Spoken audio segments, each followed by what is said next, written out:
भारतीय धार्मिक उत्सव के नए वीडियो में आपका स्वागत है। वैसे तो आज भारत और ऑस्ट्रेलिया के बीच क्रिकेट वर्ल्ड कप 2023 का फाइनल मुकाबला है और साथ ही साथ एक और संगम छठ पूजा के तौर पर पूरे देश भर में मनाया जाने वाला यह त्यौहार माता छठ मैया को समर्पित है। आपको बता दें कि यह त्यौहार छठ मैया का त्यौहार भारत के कुछ राज्यों में विशेष रूप से मनाया जाता है और काफ़ी धूमधाम से मनाया जाता है और शुद्धि अशुद्धि के तौर पर भगवान सूर्य को अर्घ्य देकर यह त्यौहार संपन्न किया जाता है। इस दिन माताएं बहनें निर्जला व्रत रखती हैं और पूरे दिन माता छठ को समर्पित होता है। और इस तरह अगर देखा जाए तो छठ पर्व का समापन हो जाता है। बिहार, झारखंड और पूर्वी उत्तर प्रदेश में यह पर्व धूमधाम से मनाया जाता है। इस व्रत के दौरान छठी मैया और सूर्य देव की पूजा की जाती है।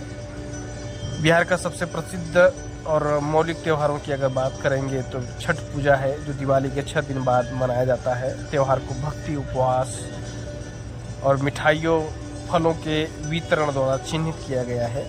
अंतिम दिन गंगा नदी में पवित्र स्नान के साथ पूजा संपन्न हो जाती है। देवी प्रकृति के छठे के रूप में भगवान सूर्य की बहन छठी मैया को त्यौहार की देवी के रूप में माना जाता है और पूजा जाता है।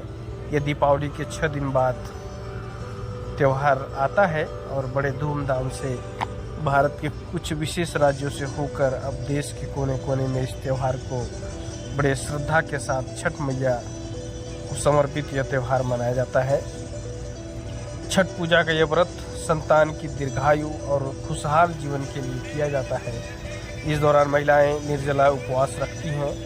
छठ के पहले दिन बिना खाए, दूसरे दिन भी, तीसरे दिन डूबते हुए सूर्य को अर्घ्य दिया जाता है। फिर उसके अगले दिन उगते हुए सूर्य को अर्घ्य देने के साथ ही छठ महापर्व का समापन हो जाता है। मान्यता है कि छठ का व्रत करने से निसंतान को संतान की प्राप्ति होती है और सभी मनोकामनाएं पूरी होती हैं। यह महापर्व 4 दिन का होता है। छठ माई के लिए व्रत रखा जाता है, जिसमें पहला दिन नहाए खाए, दूसरा दिन खरना, तीसरा दिन अस्ताचलगामिनी सूर्य को अर्घ्य और चौथे दिन उदयमान सूर्य को अर्घ्य देते हैं।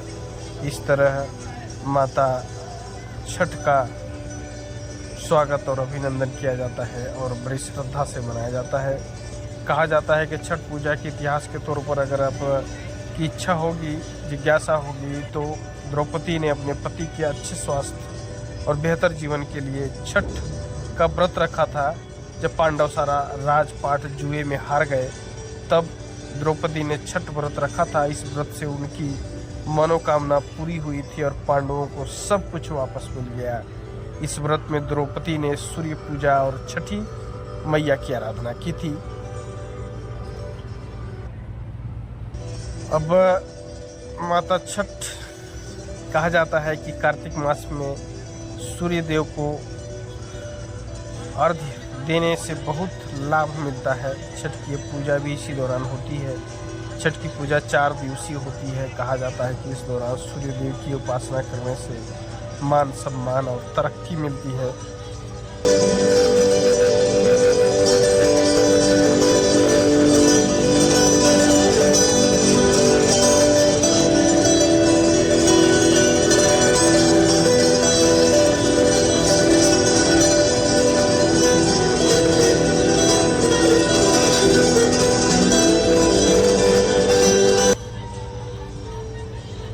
आपको बता दें कि छठ माता की पूजा कैसे करनी है। आपको उस विषय में अगर आप जिज्ञासु हैं तो माता छठ की इस तरह पूजा की जाती है। पहले दिन सुबह उठकर सबसे पहले स्नान आदि कर लिया जाता है। इस दिन दूसरे दिन साफ सफाई का बहुत ध्यान रखा जाता है। तीसरे दिन साफ सफाई करने के बाद व्रत और पूजा का संकल्प लिया जाता है। चौथे दिन शाम के समय व्रती महिलाएं खुद चावल और गुड़ की खीर बनाएं और 5वें दिन, और यह सब खाने के बाद ही व्रत की शुरुआत होती है। फिर सूर्यदेव और छठी मैया को यह सारे भोग चढ़ाए जाते हैं। पूड़ी, मिठाई और केले का भोग लगाया जाता है। इस तरह से छठ मैया की पूजा और आराधना की जाती है। भगवान सूर्य को अर्घ्य देने की एक प्रथा है और जिसकी एक पौराणिक कथा भी है। पौराणिक मान्यताओं के अनुसार सायंकाल में सूर्य अपनी पत्नी प्रत्युषा के साथ रहते हैं, इसलिए छठ पूजा में शाम के समय सूर्य की अंतिम किरण प्रत्युषा को अर्घ्य देकर उनकी उपासना की जाती है। ज्योतिषियों का कहना है कि ढलते सूर्य को अर्घ्य देकर कई मुसीबतों से छुटकारा पाया जाता है।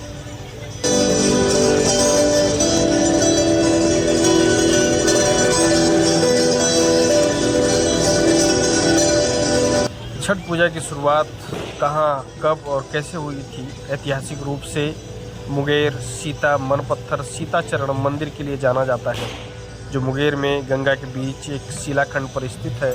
ऐसा माना जाता है कि माता सीता ने मुंगेर में छठ पर्व मनाया था। इसके बाद ही छठ महापर्व की शुरुआत हुई, इसलिए मुंगेर और बेगूसराय में छठ महापर्व बड़ी धूमधाम से मनाया जाता है। अर्थात इसकी शुरुआत आप बिहार राज्य को मान सकते हैं। ये कथा के अनुसार प्रथम देवासुर संग्राम में जब असुरों के हाथों देवता हार गए थे, तब देव माता अदिति ने तेजस्वी पुत्र की प्राप्ति के लिए देवारण्य के देव सूर्य मंदिर में छठी मैया अपनी पुत्री की आराधना की थी। तब प्रसन्न होकर छठी मैया ने उन्हें सर्वगुण संपन्न तेजस्वी पुत्र होने का वरदान दिया। इसके बाद अदिति ने पुत्र त्रिदेव रूप आदित्य भगवान, जिन्होंने असुरों पर देवताओं को विजय दिलाई, यहाँ से इस पर्व की शुरुआत हुई थी। फिलहाल जो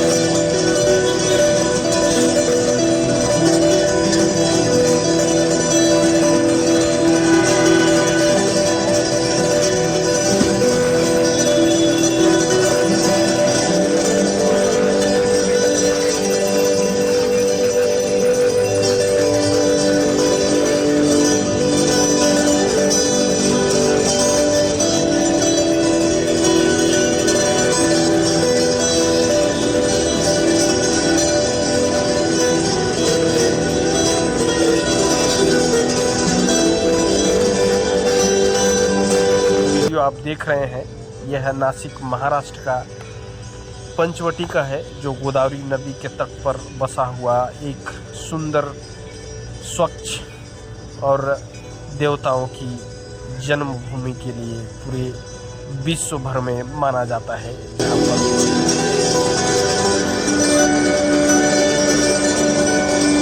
दिन प्रतिदिन यहाँ घूमने के लिए आते रहते हैं।